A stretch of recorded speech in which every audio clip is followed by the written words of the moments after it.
Je m'appelle Soline. J'ai eu 30 ans il y a exactement 3 semaines. 30 ans, c'est censé être l'âge de la raison, l'âge où l'on construit, l'âge où l'on s'établit. Pour moi, cet anniversaire devait marquer un tournant, mais pas celui que j'imaginais. Mes parents, ces deux êtres qui m'ont donné la vie mais qui n'ont jamais su me donner de l'amour, ont organisé une fête somptueuse. Une réception éblouissante dans le meilleur restaurant de notre ville historique de Besançon. Je pensais naïvement que c'était un drapeau blanc, une tentative de réconciliation après des années de guerre froide et de silence méprisant. Je me trompais lourdement. Lorsque je suis arrivée ce soir-là, le cœur battant d'un espoir fragile, je n'ai pas trouvé une fête intime. J'ai trouvé un tribunal. 50 personnes. Des oncles, des tantes, des cousins éloignés, toute la bonne société locale était là, assise en rang serré, me fixant avec ce mélange insupportable de pitié et de curiosité morbide. Il n'y avait pas de musique. Pas de rire. Juste un silence pesant, écrasant. Et puis, mon père s'est levé. Il a fait teinter son verre en cristal avec la lame de son couteau en argent, un son qui restera gravé dans ma mémoire comme le glas de notre relation. Il a pris la parole, non pas pour me souhaiter un joyeux anniversaire, mais pour annoncer publiquement « Nous sommes réunis ici pour officialiser une décision nécessaire. Nous avons vendu la maison de ta grand-mère. L'argent servira à financer l'avenir politique de ta sœur Elvire. Toi, Soline, tu n'as plus rien. » Tout le monde me regardait. Ils attendaient les larmes. Ils attendaient que la petite jardinière s'effondre. Mais ils ne savaient pas que dans mon sac à main, je tenais une arme bien plus puissante que leur argent et leur mépris. J'ai saisi le micro. Et ce que j'ai dit a fait trembler les murs de ce vieux monastère. Mais avant de vous raconter comment j'ai transformé leur tribunal en scène de crime public, j'ai besoin de sentir que je ne suis pas seule dans cette épreuve. Si vous avez déjà senti que votre propre famille était votre pire ennemi, s'il vous plaît, prenez une seconde pour vous abonner à cette chaîne. J'aimerais aussi énormément savoir d'où vous écoutez cette histoire en ce moment même. Est-ce que vous êtes à Paris, à Lyon, à Montréal ou ailleurs? Écrivez votre ville et l'heure qu'il est chez vous dans les commentaires. Savoir que vous êtes là, quelque part dans le monde, me donne la force de continuer à raconter. Tout a commencé 4 semaines plus tôt, par une après-midi grise et pluvieuse, typique de notre région de Franche-Comté. J'étais dans ma serre, mon sanctuaire. L'air y était chaud et humide, saturé de l'odeur terreuse du terreau et du parfum subtil des orchidées que je tentais de sauver. Je suis hortithérapeute. C'est un métier que ma famille ne comprend pas et méprise profondément. Ils disent que je joue avec la terre. En réalité, j'utilise le jardinage et les plantes pour aider des enfants autistes à s'ouvrir au monde, et des personnes âgées à retrouver leurs souvenirs perdus. C'est un métier de patience, de silence et d'humilité. Tout le contraire du monde brillant, bruyant et superficiel dans lequel mes parents et ma sœur évoluent. Ce jour-là, j'étais particulièrement vulnérable. Le matin même, j'avais reçu un appel dévastateur de la directrice d'une maison de retraite avec qui je travaillais depuis 2 ans. Elle m'annonçait, la voix gênée, qu'elle mettait fin à mon contrat. Pourquoi? À cause de rumeurs persistantes et de lettres anonymes remettant en cause mes qualifications professionnelles. Je savais que c'était faux. J'ai mes diplômes. Mais je savais aussi qui était derrière ces lettres. Je reconnaissais la signature invisible de ma sœur, Elvire. Elle avait déjà fait ça par le passé. Détruire ce que je construisais, juste pour le plaisir de me voir échouer, juste pour prouver à nos parents qu'elle était la seule réussite de la famille. J'étais donc là, les mains plongées dans la terre noire, les larmes se mêlant à la sueur sur mon visage, me demandant comment j'allais payer mes factures le mois prochain. C'est à cet instant précis que mon téléphone a vibré sur l'établi en bois brut. L'écran s'est allumé, affichant un nom que je n'avais pas vu s'afficher depuis des mois, maman. Mon cœur a fait un bond douloureux dans ma poitrine. Sabine, ma mère, ne m'appelait jamais. Nos échanges se limitaient habituellement à des SMS froids et protocolaires pour Noël et le Nouvel An. Pourquoi m'appelait-elle maintenant? Une boule d'angoisse s'est formée dans mon estomac. J'ai hésité à répondre. J'ai failli laisser sonner jusqu'à la messagerie. Mais l'habitude de l'obéissance, ce réflexe conditionné de l'enfant qui espère encore une miette d'affection, a été plus forte. J'ai essuyé mes mains sales sur mon tablier et j'ai décroché. Soline? C'est maman. Sa voix m'a glacée. Elle n'était pas froide. Au contraire, elle était douce. Trop douce. Une douceur sirupeuse, artificielle, celle qu'elle utilisait en société pour charmer les électeurs de mon père ou les partenaires de bridge. C'était une voix de comédie. « Bonjour, maman », ai-je répondu, ma propre voix tremblante. « Qu'est-ce qui se passe ? Est-ce que papa va bien ? » « Oh, tout va merveilleusement bien, ma chérie. Écoute, je t'appelle pour une occasion très spéciale. Ton père et moi, nous avons beaucoup discuté hier soir. Tu vas avoir 30 ans le mois prochain. 30 ans, Soline. C'est un cap tellement important dans la vie d'une femme. Elle a marqué une pause théâtrale. Je n'ai rien dit. J'attendais le coup. Nous nous sommes dit que c'était ridicule, cette distance entre nous. Nous avons été trop durs, peut-être. Le temps passe si vite. Nous voulons organiser un grand dîner pour toi. Au Sauvage. Juste la famille, une belle soirée pour célébrer ta nouvelle décennie et, peut-être, prendre un nouveau départ. Qu'en dis-tu ? J'étais abasourdi. Le Sauvage ? C'était le restaurant le plus cher de la ville, un endroit où l'on ne va que pour les très grandes occasions. Mes parents ne m'avaient jamais emmené là-bas. C'était le territoire d'Elvire, pas le mien. Une partie de moi, la partie rationnelle, criait au piège. Pourquoi maintenant ? Pourquoi après avoir saboté mon contrat le matin même ? Mais l'autre partie, la petite fille blessée qui vivait encore en moi, voulait y croire. Je voulais croire qu'ils avaient enfin réalisé que j'existais. Je voulais croire qu'ils voulaient m'aider. Je ne sais pas, maman ? Je suis un peu fatiguée en ce moment, et financièrement, c'est compliqué, ai-je murmuré, avant ma faiblesse. Mais justement, s'est-elle exclamée avec un enthousiasme suspect. Ton père a des idées pour t'aider. Il veut te parler de la maison de grand-mère Rosemary. Il pense avoir trouvé une solution pour que tu n'aies plus à te soucier des charges. On veut t'aider, Soline. On veut être une famille unie. Fais-le pour nous. Fais-le pour ton père. Ces mots ont été fatals. Une famille unie. C'était le code secret pour déverrouiller toutes mes défenses. J'ai fermé les yeux, ravalant mes doutes. D'accord, ai-je fini par dire. D'accord, je viendrai. Merveilleux. Samedi, 20 heures précises. Mets une belle robe, s'il te plaît. Fais un effort. Bisous ma chérie. Elle a raccroché avant même que je puisse dire au revoir. Je suis restée là, dans le silence de ma serre, le téléphone brûle en ma main. Je ne savais pas encore que je venais d'accepter une invitation à ma propre exécution publique. Je ne savais pas que ce dîner n'était pas une célébration, mais une embuscade méticuleusement préparée. Pour que vous compreniez l'ampleur de la trahison qui allait suivre, il faut que je vous explique la dynamique toxique de ma famille. Depuis ma naissance, et surtout depuis la naissance de ma sœur 3 ans plus tard, les rôles ont été distribués de manière irrévocable, comme dans une tragédie grecque dont nous étions les acteurs malgré nous. Elvire, ma sœur cadette, a toujours été la rose. Blonde, angélique, dotée d'un charisme naturel qui attirait la lumière et les regards. Dès son plus jeune âge, elle a compris comment manipuler les adultes. Elle savait sourire au bon moment, réciter des poèmes pour épater les invités, et pleurer des larmes de crocodile pour obtenir ce qu'elle voulait. Elle était l'extension narcissique de mes parents. Ma mère voyait en elle la beauté qu'elle voulait conserver, et mon père voyait en elle l'ambition sociale qu'il chérissait.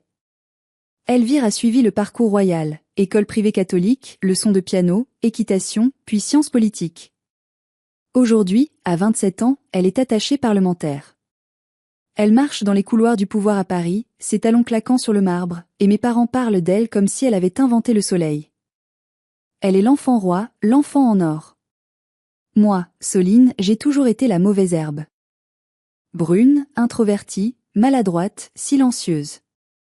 Je n'aimais pas les robes à froufrou, je préférais grimper aux arbres et lire des livres cachés dans les hautes herbes. Je n'avais pas le don de la parole mondaine. Mes parents me toléraient, comme on tolère un meuble démodé qu'on ne peut pas jeter parce qu'il fait partie de l'héritage. J'étais l'enfant de l'ombre, celle qui sert de faire valoir à la lumière de l'autre.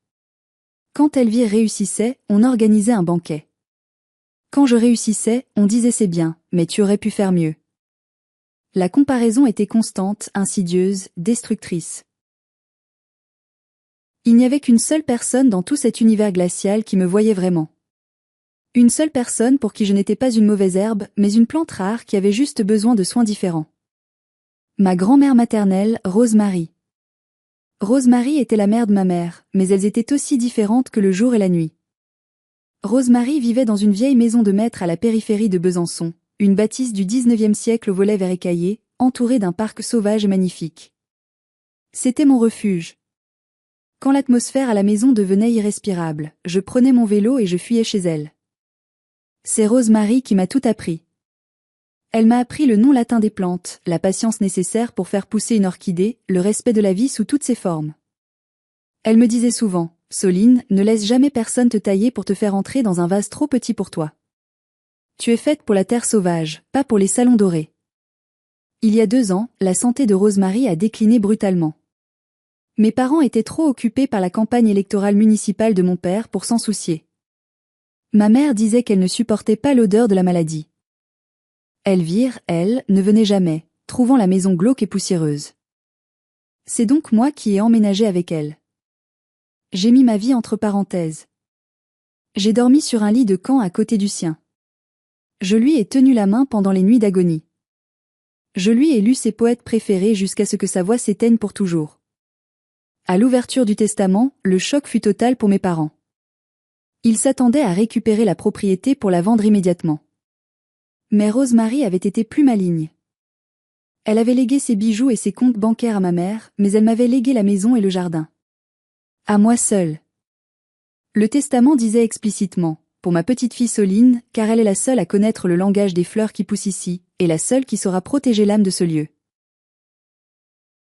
La rage de mes parents fut volcanique. Ils ont essayé de contester le testament, sans succès. Elvire était furieuse, non pas parce qu'elle voulait la maison, mais parce que je possédais quelque chose qu'elle n'avait pas. C'était insupportable pour son ego. Depuis 2 ans, cette maison est devenue mon projet de vie. Je la rénove petit à petit, avec mes maigres économies. Je voulais en faire un centre d'orthithérapie, un lieu de guérison. C'était mon avenir, ma sécurité, mon identité. Mais pour mes parents, cette maison était une verrue. Une insulte. Un capital dormant qu'ils ne contrôlaient pas. Ils me harcelaient sans cesse pour que je vende. Tu n'as pas les moyens d'entretenir ça, Soline. Le toit va s'effondrer sur toi. Pense à ta sœur qui a besoin d'un apport pour son appartement à Paris. Sois réaliste. J'avais toujours dit non. C'était le seul non ferme que j'avais réussi à maintenir face à eux. Et ils ne me l'ont jamais pardonné. En acceptant ce dîner d'anniversaire, je pensais qu'ils avaient fini par accepter mon choix. Je pensais qu'ils voulaient faire la paix. Je ne savais pas qu'ils avaient déjà enclenché le processus pour me dépouiller de tout ce qui me restait de ma grand-mère. 2 semaines avant le fameux dîner, un événement s'est produit qui aurait dû me servir d'avertissement ultime. J'avais décidé de passer l'après-midi à la maison de maître. Je n'y habitais pas encore à temps plein car je réalisais moi-même des travaux d'isolation le week-end pour économiser sur la main-d'œuvre. C'était un mardi, le ciel était bas et lourd de menaces orageuses. En garant ma vieille camionnette utilitaire devant le grand portail en fer forgé, j'ai tout de suite senti une anomalie. Le cadenas qui fermait la grille n'était pas le mien. C'était un cadenas neuf, brillant, agressif. J'ai froncé les sourcils, cherchant mes clés, mais aucune ne correspondait. Une vague de panique a commencé à monter en moi. J'ai dû escalader le petit muret de pierre sur le côté, manquant de tomber et écorchant ma paume au passage. Ce que j'ai découvert en atterrissant de l'autre côté m'a coupé le souffle. J'ai eu l'impression de recevoir un coup de poing violent en plein plexus solaire. Le jardin. Le jardin de grand-mère. Mon jardin.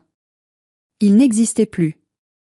La roseraie centenaire, celle qui abritait des variétés disparues que grand-mère avait mis 50 ans à collectionner avec amour, était dévastée. Les feuilles étaient jaunes, flétries, recroquevillées dans une agonie chimique. Les tiges étaient noires.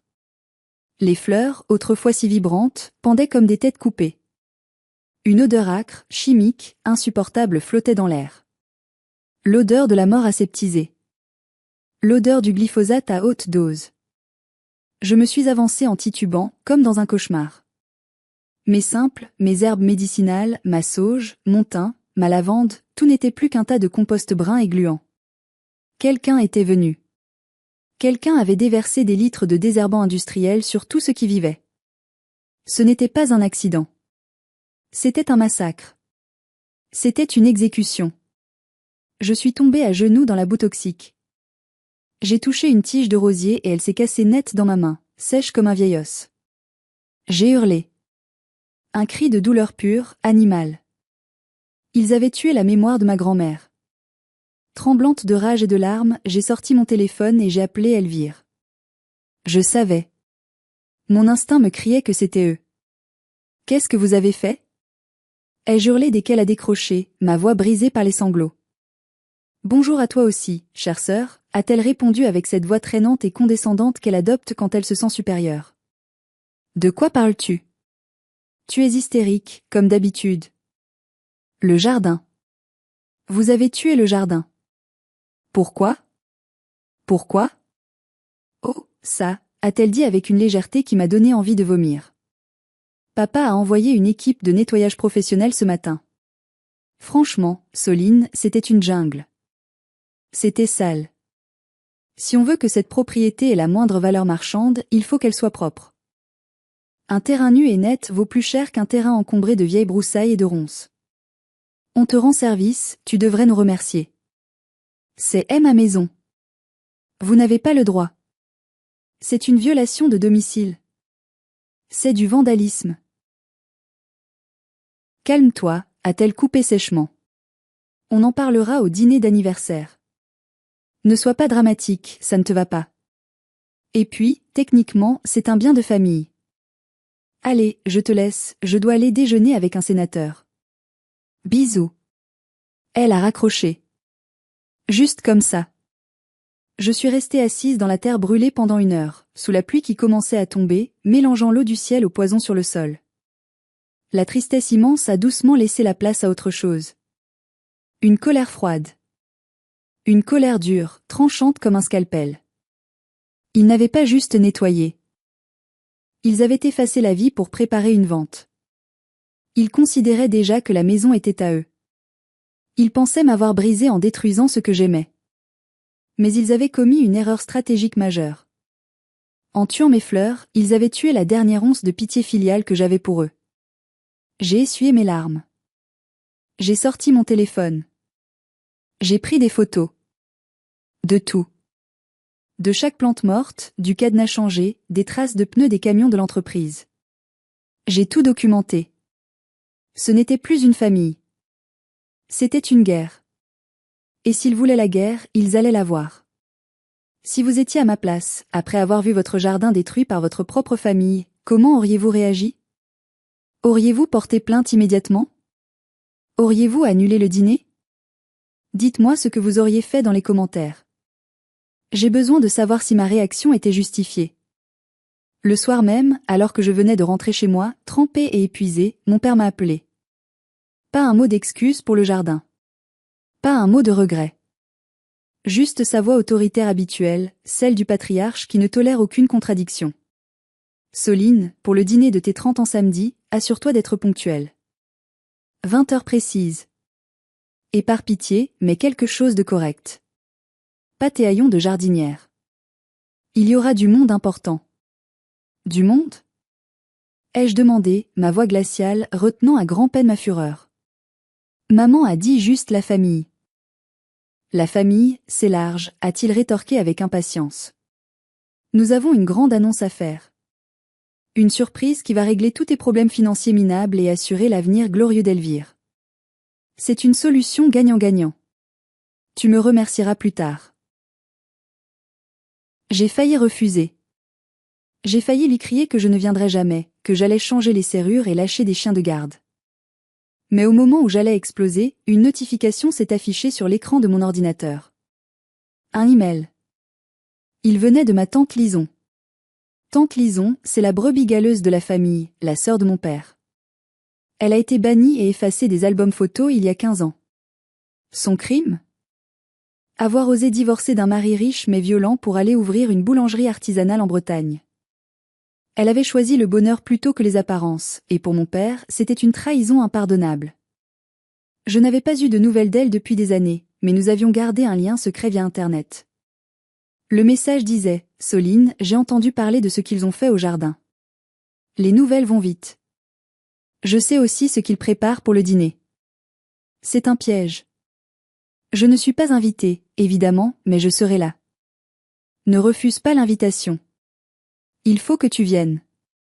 Il faut que tu sois là pour voir leur vrai visage et pour les arrêter devant témoins. Sois courageuse, ma petite. Je te couvre. Lison. J'ai relu le message 3 fois. Lison venait. Lison, la seule qui avait osé leur dire non avant moi. Si elle était là, alors je n'étais plus seule. J'ai pris une grande inspiration, sentant l'oxygène remplir mes poumons comme avant une plongée en apnée. D'accord, papa, ai-je dit au téléphone. Je serai là. Compte sur moi. Bien. À samedi. Il a raccroché, satisfait, pensant avoir gagné, pensant que sa fille docile allait se plier à ses volontés comme d'habitude. Il ne savait pas que je venais de passer une alliance avec la rebelle de la famille. Cette nuit-là, je n'ai pas dormi. J'ai préparé mon plan. J'ai fouillé dans les vieux papiers de grand-mère que je gardais dans un coffre. J'ai contacté un vieil ami de la famille, un homme de loi intègre qui avait toujours détesté les manigances de mon père. Si mon père voulait faire un spectacle, j'allais lui en donner un qu'il n'oublierait jamais. J'allais transformer son triomphe en cauchemar. Le samedi est arrivé, lourd et pluvieux, comme si le ciel lui-même pleurait sur ce qui allait se passer. J'ai mis ma seule robe noire correcte, celle que j'avais portée pour l'enterrement de grand-mère. C'était un choix symbolique. Je ne partais pas fêter un anniversaire, je partais enterrer mes dernières illusions sur ma famille. J'ai lissé mes cheveux, mis un peu de rouge à lèvres pour me donner du courage, et je suis partie. Quand je suis entrée dans la salle privée du restaurant Le Sauvage, l'atmosphère m'a frappée de plein fouet. Ce n'était pas une fête. C'était une réception mondaine froide et calculée. Les murs en pierre apparente du vieux monastère résonnaient du brouhaha poli de 50 personnes. L'odeur de la cire d'abeille, du vin cher et des parfums l'on m'a prise à la gorge. Il y avait tout le clan. Les oncles banquiers avec leurs costumes sur mesure, les tantes notaires avec leurs bijoux clinquants, les cousins qui avaient tous réussi dans des écoles de commerce et qui me regardaient toujours de haut. Et au milieu de cette cour, trônant comme une famille royale décadente, mes parents et Elvire. Elvire portait une robe rouge vif, une pièce de créateur qui devait coûter l'équivalent de 3 mois de mon salaire.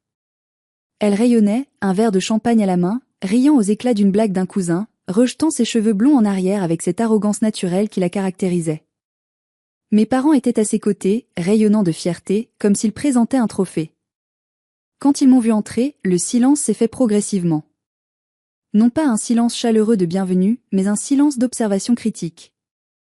J'ai senti 50 paires d'yeux me scanner, juger ma robe simple, mes mains un peu rugueuses malgré la crème, ma posture défensive. Ah, voilà la star du jour. A lancé mon père d'une voix forte, sans même s'approcher pour m'embrasser. Sa voix sonnait faux, comme une note discordante sur un piano désaccordé. Je me suis avancée, traversant la salle comme on traverse un champ de mine. J'ai entendu la tante Yvette, la pire commère de la région, chuchoter à sa voisine sans même essayer d'être discrète. Tante Yvette a dit, « Regarde-la. Il paraît qu'elle est ruinée. Pauvre petite, elle n'a jamais eu l'étoffe de sa sœur. Quel gâchis. » Personne ne m'a souhaité joyeux anniversaire. Pas un seul bon anniversaire, Soline.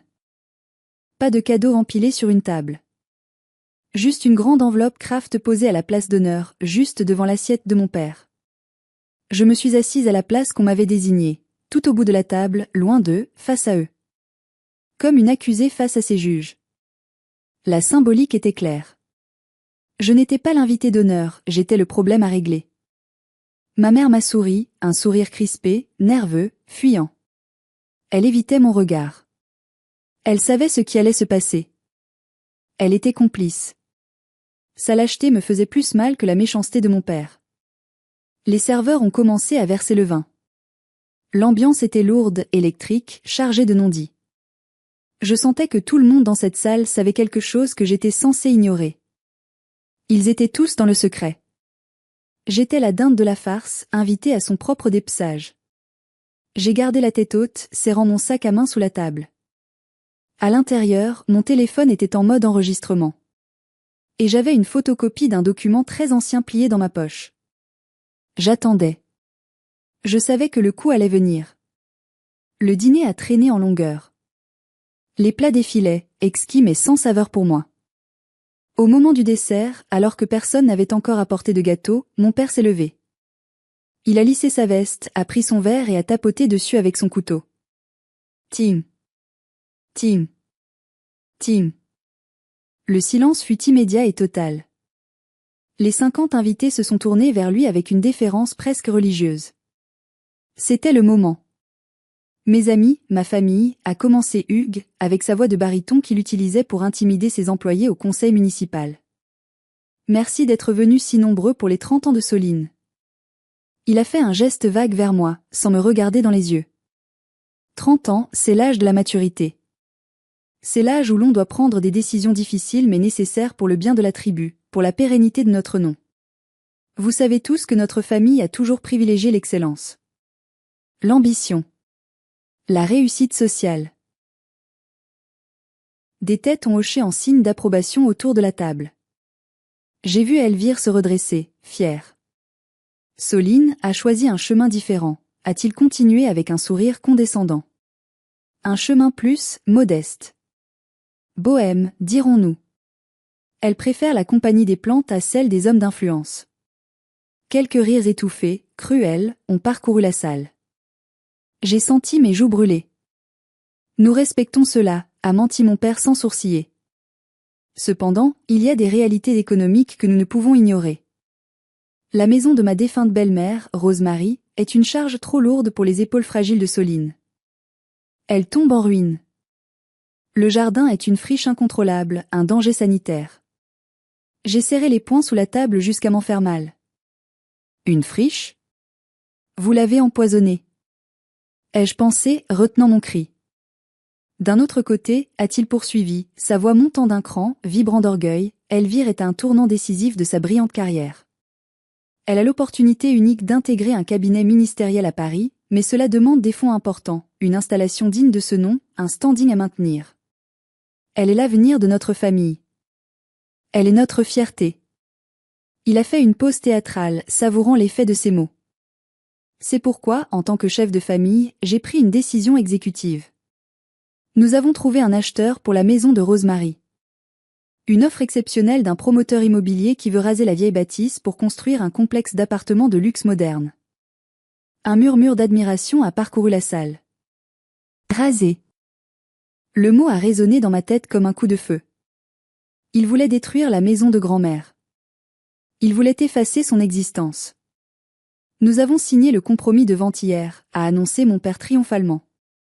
L'argent de la vente sera intégralement versé à Elvire pour lancer sa carrière nationale. Quant à toi, Soline.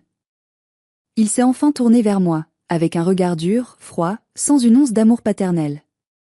Tu seras libérée de ce fardeau inutile. Tu n'auras plus de dettes, plus de travaux. Et bien sûr, nous te donnerons une petite somme pour t'aider à louer un studio convenable en ville. C'est notre cadeau pour tes 30 ans. La liberté. Il a pris l'enveloppe Kraft qui trônait devant lui. Tout ce que tu as à faire, c'est signer cette procuration qui valide la vente rétroactivement, puisque la maison est techniquement encore à ton nom sur le papier. C'est une simple formalité administrative. Viens signer, Soline. Fais ce qu'il faut pour ta famille. Prouve-nous que tu n'es pas égoïste. Il a tendu l'enveloppe et un stylo Man Blank en or vers moi. Le monde s'est arrêté autour de moi. Ils avaient vendu ma maison sans me le dire. Ils avaient décidé de raser mes souvenirs, mon travail, mon âme, pour payer l'appartement parisien de ma sœur. Et ils l'avaient fait devant tout le monde, en public, pour m'obliger à obéir sous la pression sociale. C'était un chantage affectif d'une violence inouïe. Je suis resté immobile, glacé sur ma chaise. Le stylo en or brillait sous la lumière du lustre comme une arme pointée sur moi. Le silence dans la salle était assourdissant. Ils attendaient tous. Allez, Soline, a dit Elvire, sa voix sucrée traversant le silence. Ne sois pas égoïste pour une fois dans ta vie. Tu sais bien que tu ne peux pas gérer cette baraque toute seule. Tu me rends service et je te rends service. On est sœurs, non? Tu ne veux pas mon bonheur? Signe, ma petite, a renchéri la tante Yvette. Ton père sait ce qui est bon pour toi. Il a toujours tout géré. C'est une somme magnifique, tu serais folle de refuser, a ajouté l'oncle banquier. Avec ta situation précaire, c'est inespéré. Les voix se sont élevées, se mélangeant en un brouhaha oppressant. Ils étaient tous contre moi. Ils étaient tous d'accord pour dire que ma vie, mes rêves, ma passion ne valaient rien comparé à l'ambition politique d'Elvire. J'étais la quantité négligeable. Le sacrifice nécessaire. La victime désignée. Ma mère me regardait, les yeux brillants de larmes retenues. Elle a murmuré, juste assez fort pour que je l'entende, « Fais-le pour nous, Soline. S'il te plaît. Ne gâche pas la soirée. Ne fais pas de scandale. Ne gâche pas la soirée. » C'était ça, leur plus grande peur. Pas de me détruire, moi, leur fille. Mais de faire une tache sur leur belle image sociale. Mes mains tremblaient violemment sur mes genoux. Je sentais la bile monter dans ma gorge, un goût amer de trahison. La pression physique était intense, comme si l'air se raréfiait. 50 paires d'yeux pesaient sur mes épaules, m'écrasant. Je me sentais redevenir la petite fille punie dans le coin de la pièce, celle qui n'a personne pour la défendre. J'ai failli craquer. J'ai failli me lever, prendre ce maudit stylo et signer ma propre mort, juste pour que ça s'arrête, juste pour qu'ils arrêtent de me regarder comme une bête curieuse. C'est à ce moment précis, alors que j'allais céder, que la double porte en chaîne massive du fond de la salle s'est ouverte avec un grand fracas, comme sous l'impact d'une tempête. Le bruit a fait sursauter tout le monde. Les têtes se sont tournées brusquement vers l'entrée. Dans l'encadrement de la porte se tenait une femme. Elle portait un manteau de pluie trempé, des bottes en caoutchouc couvertes de boue, et elle avait l'air d'une guerrière viking prête à charger. Ses cheveux gris étaient en bataille, son regard lançait des éclairs. C'était tante Lison. Un murmure choqué, scandalisé, a parcouru la salle comme une onde de choc. Lison ? Qu'est-ce qu'elle fait là ? Qui l'a laissée entrer ? C'est une honte. Mon père est devenu pourpre de rage. Il s'est levé d'un bond, renversant sa chaise. Lison. Tu n'as rien à faire ici. Tu n'es plus de cette famille. Sors immédiatement avant que je n'appelle la sécurité. Lison n'a pas répondu. Elle n'a même pas regardé mon père. Elle a marché droit vers moi, traversant la salle avec une détermination farouche, ses bottes faisant clac-clac sur le parquet ciré, ignorant les regards dégoûtés des invités en robe de soirée. Elle est arrivée à ma hauteur, a posé une main ferme, chaude et rassurante sur mon épaule. Une ancre dans la tempête. Ne signe rien, Soline, a-t-elle dit d'une voix forte et claire qui a couvert les murmures. Ils te mentent. Ils te volent. Ils essaient de t'extorquer ta vie. Comment oses-tu ? A hurlé mon père, tremblant de fureur. Tu es la honte de cette famille. Tu as abandonné tes devoirs, tu as quitté ton mari, tu as déshonoré notre nom pour devenir boulangère. Tu es jalouse de notre réussite. Lison s'est tournée lentement vers son frère, un sourire triste et méprisant aux lèvres. La réussite ? Quelle réussite, Hugues ? Celle que tu bâtis en écrasant tes propres enfants ? J'ai peut-être abandonné vos règles stupides et hypocrites, mais je n'ai jamais vendu l'héritage de ma mère pour flatter mon ego ou payer des caprices. J'ai gardé ma dignité. Peux-tu en dire autant ? Elvire s'est levée brusquement, renversant son verre d'eau. Dégage, la boulangère. Personne ne veut de ton avis ici. Tu pues la farine et l'échec. C'est une affaire de famille, entre gens respectables. Justement, a répliqué Lison calmement, sans se laisser démonter. Je suis sa tante. Et je suis la seule ici qui semble se souvenir de ce que grand-mère Rosemary voulait vraiment. Je suis la seule qui l'a écouté jusqu'à la fin. Elle a serré mon épaule plus fort, me transmettant sa force. Regarde-les, Soline. Regarde-les bien. Ils ne sont pas puissants. Ils ont peur. Ils tremblent. Ils ont besoin de ta signature parce que sans elle, leur vente illégale tombe à l'eau. Ils n'ont aucun pouvoir sur toi si tu ne leur donnes pas. C'est Théoï qui a le pouvoir. C'est ta maison. C'est ton choix. Ces mots ont été comme un électrochoc. Elle avait raison. S'ils avaient vraiment le droit de vendre, ils l'auraient fait sans moi. Ils avaient besoin de mon consentement pour légitimer leur vol. Ils avaient besoin que je sois complice de ma propre spoliation. La peur a disparu. La petite fille tremblante a disparu, évaporée par la chaleur de la main de Lison. À sa place, une colère froide, pure et justicière s'est installée. J'ai regardé le stylo en or. J'ai tendu la main. Mais au lieu de le prendre, je l'ai repoussé d'une pichenette. Il a roulé sur la table, est tombé par terre et a roulé sous la chaise d'Elvire. Puis, je me suis levée. J'ai marché vers mon père. Il a reculé d'un pas, surpris par la détermination nouvelle dans mes yeux. J'ai tendu la main, non pas vers lui, mais vers le micro qu'il avait posé sur la table, ce micro qui avait servi à m'humilier. Je l'ai saisi. Le micro a fait un Larsen strident qui a forcé tout le monde à se boucher les oreilles. Tic. Un cri électronique qui a déchiré l'ambiance feutrée. Cela a eu le mérite de faire taire les derniers chuchotements. J'étais debout, seul face à 50 personnes, le micro serré si fort que mes jointures étaient blanches. Mon père était livide, prêt à bondir pour m'arracher le micro, mais Lison s'est interposée entre lui et moi, tel un garde du corps infranchissable. J'ai pris une grande inspiration. C'était le moment. Tout ce que j'avais retenu depuis 30 ans allait sortir. Vous voulez que je signe ? Ai-je commencé, ma voix amplifiée résonnant puissamment dans les voûtes de pierre. Vous voulez que je valide la vente de la maison de grand-mère ? Que je dise amen à votre plan ? Soline, pose ce micro tout de suite, a sifflé ma mère, paniquée. Non. Ai-je tonné ? Vous m'avez fait venir ici pour m'humilier publiquement, devant toute la famille. Maintenant, vous allez m'écouter publiquement. Vous avez voulu un public ? Vous l'avez. Je me suis tournée vers les invités, vers les oncles et tantes, les regardant un par un dans les yeux. Vous savez pourquoi le jardin est une friche, comme dit mon père ? Vous pensez que je l'ai laissé à l'abandon ? Non. Parce qu'il y a 2 semaines, quelqu'un est entré par effraction chez moi. Quelqu'un a versé 100 litres de désherbant industriel sur les rosiers de 50 ans de Rosemary. Quelqu'un a empoisonné la terre pour s'assurer que je ne puisse rien sauver, pour tuer la valeur sentimentale du lieu. Des hoquets de surprise ont éclaté dans la salle. C'est horrible, a murmuré une cousine. J'ai pointé un doigt accusateur, tremblant de rage, vers Elvire. C'était toi, Elvire. Tu me l'as dit au téléphone. Tu as ri en me disant que tu avais fait nettoyer le terrain. Tu as tué ce que grand-mère aimait le plus au monde, juste pour de l'argent. Tu as tué du vivant pour payer tes robes. Elvire a balbutié, les yeux écarquillés. C'est n'importe quoi. Elle ment. Elle est folle. J'ai l'enregistrement de l'appel, ai-je menti, ou peut-être pas, le doute suffisait à la terroriser. Son visage s'est décomposé, passant du rouge au blanc cireux.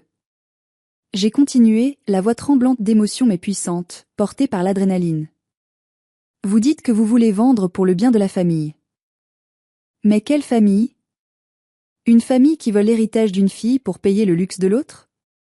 Papa, tu as dit devant tout le monde que tu avais déjà signé le compromis de vente. Tu as vendu un bien qui ne t'appartient pas. Tu as pris un acompte sur ma maison. C'est du vol. C'est de l'abus de confiance. Je me suis tournée vers mon père, le fixant droit dans les yeux pour la première fois de ma vie d'adulte. Tu ne vends pas une maison, papa. Tu vends ton honneur. Et tu vends ta fille. Et tu pensais vraiment que j'allais dire merci ? Tu pensais que j'étais si désespérée d'avoir votre amour, si affamée d'un regard de vous, que j'allais accepter d'être déshéritée avec le sourire ? Tu es une ingrate. A crié mon père, perdant totalement son sang-froid, la bave aux lèvres. Après tout ce qu'on a fait pour toi. On t'a nourri, logé. Vous n'avez rien fait pour moi. Ai-je crié en retour, ma voix se brisant. Vous m'avez toléré. Vous m'avez fait sentir petite, inadéquate, inutile toute ma vie parce que je n'étais pas Elvire. Mais ce soir, c'est fini. Je ne signerai pas. Jamais. Cette maison est à moi. Et elle restera debout, même si je dois replanter chaque fleur une par une avec mes propres mains. J'ai senti des larmes couler sur mes joues, mais je m'en fichais. C'étaient des larmes de libération, des larmes de nettoyage. Et pour votre information, ai-je ajouté, baissant la voix pour un effet dramatique, j'ai une surprise pour vous aussi. Une vraie surprise. Vous avez invité des témoins ? J'en ai invité un aussi. J'ai fait un signe de tête vers l'entrée sombre du restaurant. Si vous étiez à ce dîner, en tant qu'invité, et que vous voyez cette scène, qu'auriez-vous pensé ? Auriez-vous pris la défense de Soline ou seriez-vous resté silencieux ?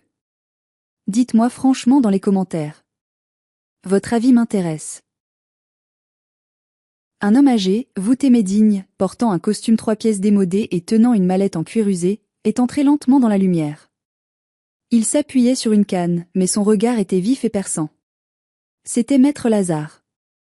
Le notaire historique de ma grand-mère. Un homme d'une intégrité légendaire à Besançon, craint par tous les notables véreux pour sa rigueur inflexible. Il était la mémoire vivante de la justice de cette ville. Un silence de mort est tombé sur la salle. Un silence bien différent du précédent. C'était le silence de la peur. Même mon père a reculé, son arrogance s'évaporant instantanément. Il connaissait Lazare. Il savait qu'on n'achetait pas cet homme-là. Maître Lazare s'est approché de moi, a salué Lison d'un hochement de tête respectueux, puis s'est tourné vers mes parents, les toisant avec un mépris froid. Monsieur et madame, a-t-il dit de sa voix rocailleuse, qui rappelait le bruit des pierres qui roulent. Il semble qu'il y ait un malentendu grave sur la nature de la propriété de madame Rosemary. Un malentendu que vous avez commodément entretenu. Il a ouvert sa mallette sur une table, prenant tout son temps, accentuant la tension. Il en a sorti un document orné d'un sceau rouge officiel. Rosemary savait que ce jour arriverait, a-t-il expliqué à l'assemblée stupéfaite. Elle connaissait la cupidité de certains membres de cette famille. Elle savait que vous essaieriez de dépouiller Soline. C'est pourquoi, 3 mois avant sa mort, nous avons modifié le statut juridique de la propriété. La maison n'a pas été léguée en pleine propriété simple. Il a levé le document bien haut pour que tout le monde le voie. Elle a été placée dans une fiducie de préservation. Soline en est la bénéficiaire et la gardienne unique. Mais le titre de propriété est verrouillé par la fiducie. Il est strictement inaliénable et insaisissable pour une durée de 99 ans, tant qu'il reste dans la lignée directe de ceux qui l'entretiennent. En d'autres termes, personne ne peut vendre cette maison. Ni Soline, ni vous, ni la banque, ni l'État. C'est un sanctuaire intouchable. Il a regardé mon père par-dessus ses lunettes en demi-lune. Ce qui signifie, monsieur Hugues, que le compromis de vente que vous avez signé hier avec le promoteur, en imitant peut-être certaines signatures ou en vous portant fort, est non seulement nul et non avenu, mais il constitue une escroquerie caractérisée. Vous avez vendu un bien inaliénable. Vous avez encaissé un acompte frauduleusement. C'est du pénal, monsieur. De la prison. Un haut collectif a secoué la salle. Les oncles banquiers se sont mis à chuchoter fébrilement, s'éloignant physiquement de mon père. L'accusation d'escroquerie était une tâche indélébile. Maître Lazare s'est ensuite tourné vers Elvire, qui tremblait comme une feuille. Et mademoiselle Elvire, en tant qu'attachée parlementaire, vous devriez connaître la loi mieux que quiconque. Être complice d'une tentative de spoliation d'héritage et commanditaire de la destruction de propriétés privées, le jardin, car nous avons des preuves de l'entreprise que vous avez payée, est un délit grave. Si Soline porte plainte, votre carrière politique est terminée avant même d'avoir commencé. Aucun ministre ne voudra d'une assistante qui vole sa propre sœur. Elvire est tombée assise sur sa chaise, le visage blanc comme un linge. Ses jambes ont lâché. Son monde d'illusion s'écroulait. Ils étaient piégés. Totalement, légalement, publiquement piégés. Ils avaient voulu me tendre une embuscade, mais ils étaient tombés dans la fosse qu'ils avaient eux-mêmes creusée. C'était la débandade. Le masque de la famille parfaite venait de tomber et se brisait en 1000 morceaux sur le sol du restaurant, dans un bruit assourdissant de réalité. Les invités, ces fameux témoins que mes parents voulaient utiliser contre moi pour me faire plier, se sont retournés contre eux avec une vitesse fulgurante. Hugues, comment as-tu pu faire ça? C'est de l'escroquerie. Tu nous as menti. A lancé un cousin, indigné d'avoir été mêlé à cette farce. Mettre Elvire en danger comme ça, quelle irresponsabilité. Tu as ruiné son avenir. A ajouté une tante, cherchant déjà à se distancer du scandale à venir. Les rats quittaient le navire.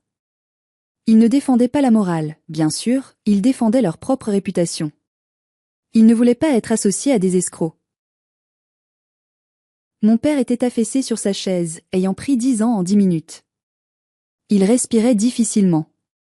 Ma mère pleurait, le mascara coulant sur ses joues, non pas pour moi, mais sur le scandale social, sur les dîners où elle ne serait plus invitée. Elvire fixait le vide, réalisant que son futur bureau à Paris, ses rêves de grandeur, venaient de s'évaporer. J'ai reposé le micro sur la table.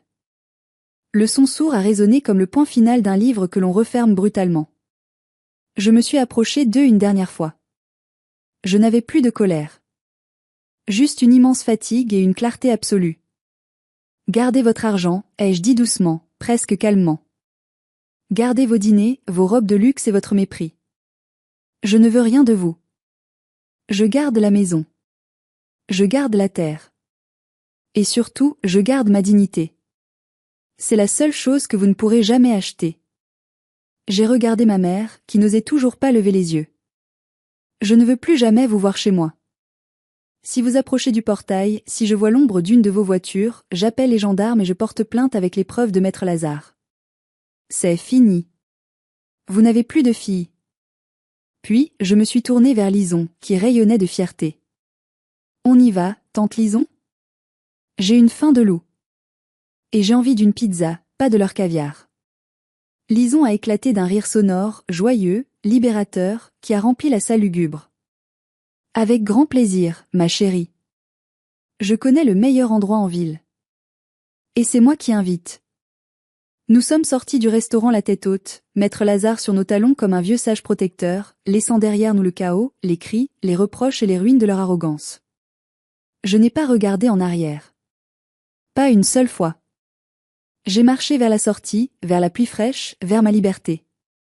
Cela fait maintenant 3 semaines que cette soirée a eu lieu. 3 semaines qui ont tout changé. Les conséquences ont été rapides et brutales pour eux, comme un château de cartes qui s'effondre.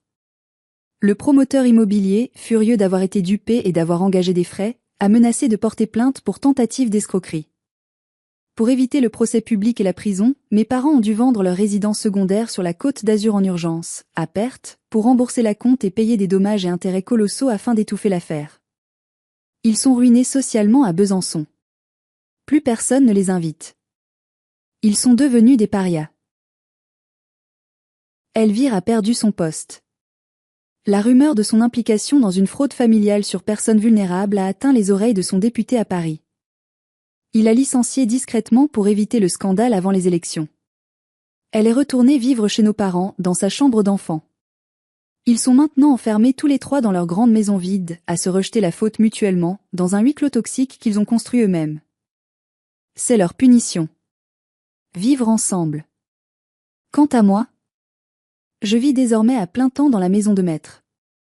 Avec l'aide de tante Lison, qui a décidé de rester quelques mois pour m'aider, et pour rattraper le temps perdu, et de quelques bénévoles touchés par mon histoire, nous avons commencé à nettoyer le jardin. Le désherbant a fait beaucoup de mal, c'est vrai. Beaucoup de plantes sont mortes. J'ai pleuré en arrachant les rosiers noirs. Mais hier, en grattant la terre brûlée sous un vieux rosier cuisse de nymphe, j'ai vu quelque chose. Une petite pousse verte. Minuscule. Fragile. Mais vivante. Les racines étaient plus profondes que le poison. La vie reprend toujours ses droits.